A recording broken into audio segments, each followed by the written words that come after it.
अस्सलाम वालेकुम नाज़रीन, आवाम टीवी खबरनामे में आपका खैर मकदम है। मैं मोहम्मद नईम कुमार। आइए सबसे पहले सुनने की सादत हासिल करेंगे हदीस से मुबारका। बिस्मिल्लाहिर्रहमानिर्रहीम। नबी करीम सल्लल्लाहु अलैहि वसल्लम ने फरमाया कि बंदा मोमिन की कोई दुआ ऐसी न होगी जिसके बारे में खुदा ये बयान ना फरमा कि ये मैंने दुनिया में कबूल की और ये तुम्हारी आखिरत के लिए जखीरा कर रखी है। इस वक्त बंदा मोमिन सोचेगा कि काश मेरी कोई दुआ भी दुनिया में कबूल न होती। इसलिए बंदे को हर हाल में दुआ मांगते रहना चाहिए। अब खबरें तफसील से। वज़ीर-ए-आला के दौरे के पेश नज़र जिला कलेक्टर सी नारायण रेड्डी ने इंतजामात का जायजा लिया। उन्होंने इन तमाम शोबेजात का मायना किया जिसका वज़ीर-ए-आला इफ्तिताह अंजाम देंगे। इसके अलावा जिला कलेक्टर ने कौमी शाहरा 44 पर लगाए गए पौधों की सूरत हाल का भी जायजा दिया। वज़ीर-ए-आला केसीआर 5 सितंबर को नए कलेक्टर कॉम्प्लेक्स का इफ्तिताह अंजाम देंगे। इस सिलसिले में जिला इंतजामिया सरगर्म है और मुख्तलिफ इंतजामात को क़तईयत दी जा रही है। जिला कलेक्टर सी नारायण रेड्डी ने 3 सितंबर को इस कॉम्प्लेक्स से मुख्तलिफ शोबों का तफसीली जायजा लिया और अहदेदारों को मुख्तलिफ हिदायतें दी। जिला कलेक्टर ने दीगर अहदेदारों के हमरा तमाम महकमाजात के आला अहदेदारों के चैम्बर्स, मिनी कॉन्फ्रेंस और दीगर शोबाजात का तफसीली जायजा लिया। उन्होंने तस्नीम के कामों को तेजी से मुकम्मल करवाने की हिदायत दी। इस मौके पर इनके हमरा additional collector Chandrashekar, RDO Ravi, RNBSC Rajeshwar Reddy और दीगर अहदेदार मौजूद थे। बादिना जिला कलेक्टर ने जिले से गुजरने वाली कौमी शाहरा 44 पर हरितारम प्रोग्राम के तहत लगाए गए पौधों का जायजा लिया। उन्होंने तवील फासले तक लगाए गए पौधों से मुतालिक जानकारी हासिल की और उनको एक मखसूस तरतीब में लाने की हिदायत दी। साथ ही नए कलेक्टर कॉम्प्लेक्स में भी खाली जगहों पर मजीद पौधे लगाने की और पौधों की खुसूसी निगहदाश्त करने की हिदायत दी। इस मौके पर इनके हमरा DFO सुनील, पंचायत राज ऑफिसर जयासुधा, FRO हेमाचंद्रा और दीगर मौजूद थे। जिला कलेक्टर ने कहा कि वज़ीर-ए-आला के दौरे के पेश नज़र तमाम तर इंतजामात को क़तईयत दी जा चुकी है। इस सिलसिले में तमामी महकमाजात सरगर्म है और शब रोज़ काम करते हुए इंतजामात की तकमील कर रहे हैं। 5 सितंबर को वज़ीर-ए-आला केसीआर का दौरा निजामाबाद, नए कलेक्टर कॉम्प्लेक्स और नए टेरेस पार्टी ऑफिस का वज़ीर-ए-आला इफ्तिताह अंजाम देंगे और गिरिराज कॉलेज ग्राउंड में एक अज़ीमुशान जलसे-आम से खिताब करेंगे। पुलिस ने जबरदस्त सियानती इंतजाम किए हैं और 2371 पुलिस नफरी खिदमत पर मामूर की है। कमिश्नर पुलिस निजामाबाद का बयान। 5 सितंबर को रियासती वज़ीर-ए-आला केसीआर का दौरा निजामाबाद तय है। वज़ीर-ए-आला निजामाबाद में नौ तामीर शुदा जिला कलेक्ट्रेट की इमारत का इफ्तिताह अंजाम देंगे। इस इमारत में कई महकमाजात के दफातर बशमूल कलेक्टर ऑफिस शामिल होगा। इस तरह आवाम को एक ही इमारत के अंदर तमाम महकमाजात दस्तयाब रहेंगे। वज़ीर-ए-आला केसीआर इस नई इमारत का इफ्तिताह अंजाम देंगे और इसी दिन वो TRS के नए तामीर शुदा दफ्तर का भी इल्लामा गुट्टा में इफ्तिताह अंजाम देंगे और फिर गिरिराज कॉलेज ग्राउंड में मुनक्किदा एक जबरदस्त अवामी जलसे-आम से खिताब करेंगे। इस सिलसिले में जिला इंतजामिया ने तैयारियां मुकम्मल कर ली हैं। महकमा पुलिस की जानिब से भारी बंदोबस्त के इंतजाम किए जा रहे हैं और जुमला 2371 पुलिस मुलाजिमीन की नफरी सियानती इंतजामात में हिस्सा लेगी। इस सिलसिले में कमिश्नर पुलिस KR नागाराजू ने 3 सितंबर को एक आला सतही इजलास दफ्तर कमिश्नरेट में तलब किया, जिसमें तमामी आला पुलिस हुकाम ने शिरकत की, जिनमें deputy commissioner of police V Arvind Babu, additional DCP admin Osha Vishwanath Tarunagiri, additional DCP operations M Narendra Reddy, additional DCP AR Giriraju के अलावा ACP Nizamabad Venkateshwarlu, ACP Armoor V Prabhakar Rao, ACP Bodhan Kiran Kumar, ACP traffic Narayan, ACP home guard Srinivas, ACP CTC Shravan Kumar के अलावा स्पेशल ब्रांच CI श्रीहरि के अलावा दीगर कई सर्कल इंस्पेक्टर और सब इंस्पेक्टर्स भी शरीक थे। इस मौके पर commissioner police KR Nagaraju IPS ने बताया कि वज़ीर-ए-आला केसीआर के दौरे निजामाबाद के पेश नज़र इन तमाम मकामात पर जहां वज़ीर-ए-आला का दौरा होगा वहां पुलिस का भारी बंदोबस्त किया जा रहा है। जिले में मौजूद पुलिस नफरी के अलावा दीगर 12 अजला से पुलिस फोर्स को तलब किया गया है, जिनमें महबूब नगर, गदवाल, नारायणखेड़, वनपर्ती, नागर कर्नूल, विकाराबाद, संगारेड्डी, कामारेड्डी, सिद्दीपेट, मेदक, नलगुंडा और सूर्यापेट के पुलिस मुलाजिमीन शामिल हैं। CM प्रोग्राम में जुमला 2371 पुलिस मुलाजिमीन हिस्सा लेंगे, जिनमें कमिश्नर पुलिस के अलावा 3 SP, 10 DCP और additional DCP, 26 ACP, 51 circle inspector, 240 sub inspector के अलावा 2000 पुलिस मुलाजिमीन, जिनमें एएसआई, हेड कांस्टेबल्स, होमगार्ड्स के अलावा खातून पुलिस ओहदेदारान और मुलाजिमीन शामिल होंगे। सीएम के जलसे आम में जाने वाले अफराद के लिए खुसूसी पार्किंग के इंतजाम किए गए हैं। अलग अलग इलाकों से आने वाली गाड़ियों के लिए अलग अलग मुकामात पर पार्किंग की सहूलत फराहम की गई है। लिहाजा तमाम शुरा और आवाम से ताउन की पुलिस ने अपील की। कमिश्नर पुलिस ने बताया कि बालकुंडा, कम्मरपल्ली, आरमूर, मुरताड़, भीमगल, नंदीपेट और माकड़ूर से आने वाली गाड़ियों के लिए सीएसआई ग्राउंड के अलावा पॉलिटेक्निक और जरूरत पर दीगर मकामात पर पार्किंग की सहूलत फराहम की जाएगी। इसी तरह बोधन, एड़पल्ली, रंजन, कोटगिर और नवीपेट की सिम से आने वाली गाड़ियां अरसापल्ली रेलवे गेट से बाईपास पर पहुंचकर पावर गार्डन फंक्शन हॉल के अतराफ मौजूद मैदानों में अपनी गाड़ियां पार्क कर सकते हैं। बांसवाड़ा, नसरुल्लाबाद, वर्नी, मोसरा, एल्लारेड्डी, बिरकुल से आने वाली गाड़ियां शरदानंदगंज में पार्क की जाएंगी और डिचपल्ली, इंदलवई, कामारेड्डी, जकरानपल्ली, गांधारी और एल्लारेड्डी से आने वाली गाड़ियों के लिए बाईपास पर ही अशोक टावर से मुतसिल मैदानों में पार्किंग का नज़्म किया गया है। लिहाजा गाड़ियों को पार्किंग के मुकामात पर ही पार्क करें। सड़कों पर गाड़ियां छोड़कर कतई न जाएं। Commissioner police KR Nagaraju IPS ने बताया कि सीएम प्रोग्राम के पेश नज़र बाईपास से सफर करने वाले ट्रैफिक का रुख 5 सितंबर को मोड़ दिया जाएगा। हैदराबाद से महाराष्ट्र या महाराष्ट्र से हैदराबाद जाने वाली तमाम गाड़ियां बाईपास की जगह माधवनगर, बोरगांव, पुलांग चौराहा, RR चौराहा, बड़ा बाजार, नेहरू पार्क से होती हुई बोधन रोड से सफर करेंगी। ये पाबंदी सिर्फ एक दिन के लिए ही होगी। 6 सितंबर को ट्रैफिक पहले ही की तरह बहाल कर दिया जाएगा। एक दरिंदा सिफत बाप ने 3 दिन तक अपनी 12 साला कमसिन बेटी को अपनी हवस का शिकार बनाया। बेटी ने तंग आकर मां से शिकायत की और पुलिस ने इस वहशी बाप को पकड़कर जेल भेज दिया। एक वहशी बाप ने अपनी 12 साला कमसिन बेटी को मुसलसल 3 दिन तक अपने तसर्रुफ में रखा और उसको अपनी दरिंदगी का शिकार बनाता रहा।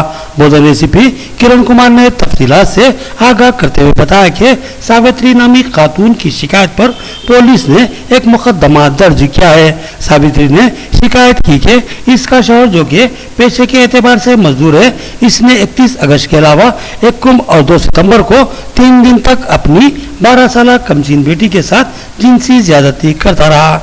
इसकी शिकायत के बाद महेश नामी दरिंदा सिर्फ मुलजिम फरार हो गया था, मगर पुलिस ने कल दोपहर 2 बजे दिन के करीब उसको गिरफ्तार कर लिया। यम मजदूरी करने वाला महेश अपनी बीवी और 2 बच्चों के साथ जिंदगी गुजारता था। पिछले 3 दिनों से उसकी बीवी सावित्री मजदूरी के लिए बाहर जा रही थी। उसकी गैर मौजूदगी का फायदा उठाकर गुज़िश्ता 3 दिनों से वो अपनी 12 साला कमसिन बेटी की इस्मत रेजी करता आ रहा था। बेटी ने इसकी मुसलसिल जिनसी हरासनी से तंग आकर इसकी शिकायत अपनी मां से की, जिस पर मां ने पुलिस में शिकायत दर्ज करवाई। एसीपी किरण कुमार ने बताया कि महेश को गिरफ्तार करने के बाद उसको अदालती तहवील में भेज दिया गया है और उस पर नाबालिग लड़की की इस्मत रेजी का संगीन मुकदमा दर्ज किया गया है। उसके खिलाफ मुमकिन सख्त कार्रवाई को यकीनी बनाया जाएगा। इस केस की कामयाब तहकीकात पर उन्होंने तहकीकाती अहदेदार और टीम को मुबारकबाद पेश की। 1వ తారీఖు 31/1/2 3 రోజులు ఇంట్లోనే ఉండడం వల్ల ఈమె పనికి పోయి వచ్చే లోపల తన కూతురు 12 సంవత్సరాల కూతురు ఎవరైతే మైనర్ గర్ల్ ఉందో 8వ తరగతి చదువుతున్న కూతురు కంప్లైంట్ చేసింది ఏడుస్తూ. వాళ్ళ నాన్నగారు ఈ మహేష్ రోజు ఈ 3 రోజులు అమ్మాయి మీద లైంగికంగా అత్యాచారం చేశాడన్నట్టు తను చెప్పడం జరిగింది. చెప్పిన పిమ్మట మరింత వివరాలు సేకరించి నైబర్స్తో పోలీస్ స్టేషన్కి వచ్చి మన బోధన్ పట్టణ ఇన్స్పెక్టర్ని కలవడము, తర్వాత మేము వాళ్ళ అంటే ప్రాథమిక విచారణ అదంతా కూడా స్టేట్మెంట్ రికార్డింగ్ అదంతా మహిళా ఆఫీసర్తో చేయడం జరిగింది. చేసిన క్రమంలో ఉన్నతాధికారుల ఆదేశం మేరకు నిన్న 376 అలాగే పోక్సో 5/6 కింద కేసు నమోదు చేసి అతను పరారీలో ఉన్నటువంటి మహేష్ కోసం ఎఫర్ట్స్ చేయడం జరిగింది. నిన్నటి నుంచి అతను ఈరోజు మధ్యాహ్నము సుమారు 2 గంటల ప్రాంతంలో మన బోధన్ పట్టణ ఇన్స్పెక్టర్ వాళ్ళ టీంకి దొరకడం జరిగింది. అతని ఆనవాళ్ళు తెలియడంతో వీళ్ళు వెళ్ళి పట్టుకొని తీసుకొచ్చారు. తీసుకొచ్చి అతన్ని విచారించి ఇప్పుడు అతన్ని కోర్టులో జ్యుడిషియల్ రిమాండ్ ప్రొడ్యూస్ చేస్తాము. గతంలో కూడా ఇటువంటి కేసు కొద్ది మాసాల క్రితం ఇక్కడ బోధన్లో రిపోర్ట్ అయింది. ఆ కేసులో మనం మామూలుగా పోక్సో చట్టం కింద మైనర్ గర్ల్స్ మీద ఇటువంటి సెక్షువల్ అసాల్ట్స్ జరిగిన కేసులలో పోలీస్ డిపార్ట్మెంట్ వాళ్ళు ఆఫీసర్స్ ఇన్వెస్టిగేషన్ ప్రక్రియని 6 months కంప్లీట్ చేసి ఛార్జ్ షీట్ వేయడం వల్ల ఆ గతంలో జరిగినటువంటి దాడి కేసులో 10 సంవత్సరాల జైలు శిక్ష విధించడం జరిగింది ఆనరబుల్ జడ్జి గారు. సో ఈ కేసులో కూడా నేను దర్యాప్తు అధికారిగా వితిన్ 6 months ఖచ్చితంగా ఇన్వెస్టిగేషన్ కంప్లీట్ చేసి ఇతనికి మహేష్కి ఖచ్చితంగా కఠినమైన శిక్ష పడే విధంగా నేను కృషి చేస్తానని తెలియజేస్తున్నాను. नाज़रीन लेते हैं एक छोटा सा वक्फा। नया एमजी ब्रांड नारियल का तेल मार्केट में आ चुका है और अवाम का एतमाद हासिल कर चुका है। हर आए दिन इसकी तलब में इजाफा हो रहा है। एमजी ब्रांड नारियल का तेल 100% खालिस नारियल का तेल जो हर किस्म के केमिकल से पाक है। एमजी ब्रांड नारियल का तेल आपके बालों को चमकदार, घने, लांबे और मजबूत बनाता है, बालों के झड़ने को रोकता है और डैंड्रफ से निजात दिलाता है, साथ ही जहन को सुकून व ताजगी फराहम करता है। एमजी ब्रांड नारियल का तेल 100 ml, 200 ml और 500 ml की बोतलों में दस्तयाब है। साथ में 5G ब्रांड वॉशिंग पाउडर बिल्कुल मुफ्त। इसके अलावा हमारे पास कैस्टर ऑयल यानी असली एरंडी का तेल भी दस्तयाब है। मार्केटिंग व management by MG trading company, अक़ब मस्जिद कचियान, मारवाड़ी गली, निजामाबाद। Contact number 8309640502। वक्फे के बाद फिर से आपका खैर मकदम है। भैंसा में पुरमन गणेश जुलूस के लिए पुलिस पूरी तरह चौकस और मुतहर्रिक है। जिला एसपी CH प्रवीण और भैंसा एडिशनल एसपी किरण खेर ने आज भैंसा के मुख्तलिफ इलाकों का दौरा करते हुए हालात का जायजा लिया। उन्होंने तमाम मंडलियों के जिम्मेदारों से चौकस रहने और पुलिस का ताउन करने की ख्वाहिश की। जिले निर्मल का भैंसा शहर जो काफी हसास माना जाता है, यहाँ पर गणेश त्योहार के पूर्व मंत्रों पर इख्तिताम के लिए इब्तिदाई से महकमा पुलिस मुतहर्रिक हो चुकी है। आज निर्मल जिला एसपी CH प्रवीण कुमार ने भैंसा ASP किरण Kher, sub inspector Praveen Kumar, sub inspector Jeen Hanumallu, Vikram, Darshan और श्रीनिवास कैमरा भैंसा डिवीजन का दौरा करते हुए तमाम इंतजाम का जायजा लिया। बाजार के साथ भैंसा मुस्तका पर जुमला 129 छोटी और बड़ी गणेश मूर्तियाँ बिठाई गई हैं। बादिला निर्मल एसपी CH प्रवीण कुमार ने मीडिया से बात करते हुए कहा कि तमामी भैंसा शहर के गणेश मंडलियों के जिम्मेदारों से कहा गया कि वो गणेश विसर्जन के मौके पर अपनी अपनी मंडलियों के साथ मौजूद रहे, किसी भी नाखुशगवार वाक़े को रौनुमा होने न दें।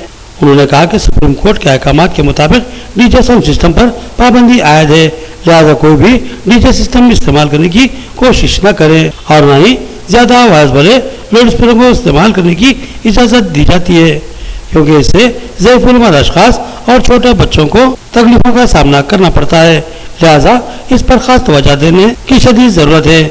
और कहा कि रात 10 बजे के बाद हर हाल में स्पीकर को बंद करना इंतहाई लाजमी है। खिलाफ वर्जी पर कानून अपना कार्य करेगा और मुकदमा दर्ज होंगे। उन्होंने तमाम आवाम से गुजारिश की कि वो भैंसा शहर में अमन को बनाए रखने में पुलिस का ताउन करें। जिला कलेक्टर ने वोटर लिस्ट में मौजूद नामों को आधार कार्ड से मरबूत करने की हिदायत जारी की है, लिहाजा तमाम अहदेदार व मुलाजिमीन चौकस हो जाए, घर घर जाकर अवामी शऊर बेदारी करें और वोटर कार्ड को आधार से लिंक करें। RDO आरमूर श्रीनिवास की मुख्तलिफ महकमात के अहदेदारों को हिदायत। आरमूर बल्दी हुदूद में मंडल परिषद ऑफिस पर मीटिंग हॉल में RDO श्रीनिवास की क़यादत में वोटर कार्ड और आधार कार्ड को लिंक करने का एक तरफती प्रोग्राम मुनक्किद किया गया। इस मौके पर तहसीलदार आरमूर वेणुगोपाल ने कहा कि वोटर कार्ड को आधार कार्ड से जोड़ने का अमल पंचायत सेक्रेटरियों और फील्ड असिस्टेंट को सौंपा गया है। हर शख्स को गार्ड ऐप के जरिए वोटर कार्ड और आधार कार्ड को लिंक करना होगा। कल से घर घर जाकर तमाम तफसीलात दर्ज करवाई जाए। आरमूर RDO श्रीनिवास ने कहा कि जिला कलेक्टर के अहकाम के मुताबिक हर किसी को अपनी जिम्मेदारियां बखूबी निभानी होगी और हर एक आधार कार्ड और वोटर कार्ड को गार्ड ऐप में जरूर लिंक करना होगा। आवाम से तालमेल के साथ काम करे और साथ ही अवामी शऊर बेदारी करे। इस प्रोग्राम में आरमूर कमिश्नर बल्दिया Jagadishwar Goud, MPDO Srinivas, panchayat secretaries, field assistant के अलावा दीगर मौजूद थे। వినియోగం అనేది very important in this session. మీరందరూ మీ ఫోన్లలో గరుడ యాప్ ఇన్స్టాల్ చేసుకోవాలి. ఒకవేళ ఇంటర్నెట్ ఫెసిలిటీ ఉంటే ఆ నెట్ ఆన్ చేస్తే మీరు కొట్టింది డైరెక్ట్ అప్లోడ్ అవుతుంది. లేదు అంటే ఆఫ్లైన్లో కూడా మీరు డాటా ఎంట్రీ చేసేసి తర్వాత నెట్ ఆన్ చేసుకొని దాన్ని అప్లోడ్ చేసేయచ్చు ఒకటేసారి. అంటే ఎక్కడ కూడా మీకు వర్క్ ఆగుతుంది అనే ప్రసక్తే లేదు, అంత పర్ఫెక్ట్ ఉంటుంది గరుడ యాప్. అదొకటి మీకు ఎట్లా అనేది నెక్స్ట్ ట్రైనింగ్ ఇస్తారు. అండ్ ఇప్పుడు వచ్చేసి మెయిన్ సెషన్కి వచ్చిన తర్వాత ఏంటంటే మీరు అందరూ కూడా ఇందులో 70% మంది కొత్త వాళ్ళే, ఒక మా అంగన్వాడీ టీచర్లు ఉన్న వాళ్ళు తప్ప మిగతా వాళ్ళందరూ కూడా ఈ సబ్జెక్ట్ కొత్తగానే. అంటే ఎలక్షన్స్ అంటే అందరికీ తెలుసు. ఎలక్షన్స్ అంటే ఏముంటుంది, ఒక రోజు డ్యూటీ వేస్తారు, పోలింగ్ బూత్లో డ్యూటీ చేస్తాం, ఓటర్లు ఎక్కిస్తాం, సాయంత్రం 5 గంటలకు ప్యాక్ చేస్తాం, పంపించేస్తాం. ఇది అందరం చేసిన డ్యూటీ. ఇదంతా తెర ముందు. మనం ఇప్పుడు చేసేది తెర వెనుక. ఇంతకుముందు మేము ఇవన్నీ ఎక్స్పెక్ట్ చేసి మేము ఇవన్నీ వర్కౌట్ చేసి కేవలం పోలింగ్ నాడు మాత్రమే అన్ని ప్రభుత్వ శాఖల ఉద్యోగులను వినియోగించుకుంటుంటాం. కానీ ఇప్పుడు మారిన పరిస్థితులకు అనుకూలంగా మీ అందరినీ కూడా బిఎల్ఓలుగా ఎలక్షన్ ప్రాసెస్లో వర్క్ చేయాల్సిన టీంలుగా పంచాయత్ సెక్రటరీలను వీళ్ళందరినీ కూడా ఇంక్లూడ్ చేయడం జరిగింది. ट्रैफिक कवानीन पर अमलावरी लाजमी। ये कवानीन शहरियों के तहफ़्फ़ुज़ के लिए है, लिहाजा इस पर अमल करना लाजमी है। ट्रैफिक कवानीन पर अमल न करने की वजह से सालाना तकरीबन 30,000 अफराद हादसात का शिकार होकर मौत की आगोश में जा पहुंचते हैं। बोधन शहर में आज महकमा पुलिस की जानिब से तलबा में ट्रैफिक शऊर बेदारी प्रोग्राम का इनेकाद अमल में लाया गया। बोधन के ओशोदया विमेंस डिग्री कॉलेज में मुनक्किदा इस प्रोग्राम में ड्रिंक और ड्राइव के खतरात से तलबा को आगाह किया गया। इस प्रोग्राम में सीआई बोधन प्रेम कुमार, एडिशनल जिला जूनियर जज एस रवि कुमार और सिविल जज देवगन अजय कुमार ने मेहमान खुसूसी की हैसियत से शिरकत की। मेहमानों ने अपने खिताब में ट्रैफिक कवानीन की अहमियत और उसकी ज़रूरत पर रोशनी डाली और कहा कि दरअसल ट्रैफिक कवानीन शहरियों के तहफ़्फ़ुज़ और हादसात की रोकथाम के लिए बनाए जाते हैं। इन कवानीन पर सख्ती से अमलावरी लाजमी होती है। हर गाड़ी सवार को अपनी गाड़ी से मुताल्लिक़ तमाम दस्तावेज़ात को अपने साथ रखना चाहिए, बिलखसूस लाइसेंस इंतहाई लाजमी है और टू व्हीलर्स के सवार हेलमेट को लाजमी तौर पर इस्तेमाल करें। सर्कल इंस्पेक्टर बोधन ने बताया कि महज लापरवाही और ट्रैफिक कवानीन पर अमल न करने की वजह से सालाना तकरीबन 30,000 अफराद हादसात का शिकार होकर मौत की आगोश में जा पहुंचते हैं। लिहाजा एहतियात हर हाल में लाजमी है। मामूली सी गलती भी खौफनाक साबित हो सकती है। लिहाजा सख्ती के साथ ट्रैफिक कवानीन पर अमल आवरी की जाए। इस मौके पर कॉलेज के असातिज़ा, अमला और तलबा की कसीर तादाद मौजूद थी। చట్టం గురించి చెప్పారు, మోటార్ వెహికల్స్ యాక్ట్ గురించి అయితే ఇక్కడ న్యాయ సేవ సంస్థ అనేది ఒకటి చెప్పారు. ఆ బ్యాక్గ్రౌండ్ మీకు తెలియాలి కదా, ఫస్ట్ అక్కడి నుంచి చెప్తాను. మన దేశానికి బేసిక్ లా ఏంది, పెద్ద లా, ప్రతిదానికి బేస్ అదే అన్నమాట. ఏంది కాన్స్టిట్యూషనల్ లా. ఎంతమంది గుర్తుందో లేదో, బహుశా హై స్కూల్ స్థాయిలోనే సోషల్ స్టడీస్లో చదువుంటాం, సివిక్స్లో చదివారా? ఎవరికి గుర్తులేదా? సోషల్ స్టడీస్లో, సివిక్స్లో, సామాజిక శాస్త్రంలో మన పార్లమెంట్ గురించి, వీటన్నిటి గురించి, హక్కుల గురించి ఇవన్నీ కూడా బేసిక్గా ఉంటాయి. కాలేజ్ ఉండదు, ఆ రోజు మీరు పెట్టుకొని మా దగ్గరకు వచ్చినట్లయితే definitely will give them 100% service. And my request, don't approach any middle man. It's a simple process. Okay, if you don't know driving, don't ask for a licence to any agent. Right? చెప్పండి, ఏమైపోతుంది? అప్పుడు మీరు అక్కడ వచ్చి ఒక తప్పు చేసిన డ్యూటీగా నా ముందు నిలబడతారు. అది నాకు ఇష్టం లేదు. ధైర్యంగా నేర్చుకోండి, మీ పేరెంట్స్తో కొట్లాడండి, లర్నింగ్ లైసెన్స్ తీసుకోండి, తర్వాత 6 నెలలు టైం ఉంటుంది, నేర్చుకొని మళ్ళీ రండి. खबरें इतनी ही, नई खबरों के साथ फिर मुलाकात होगी। तब तक के लिए दे इजाजत। अल्लाह हाफिज।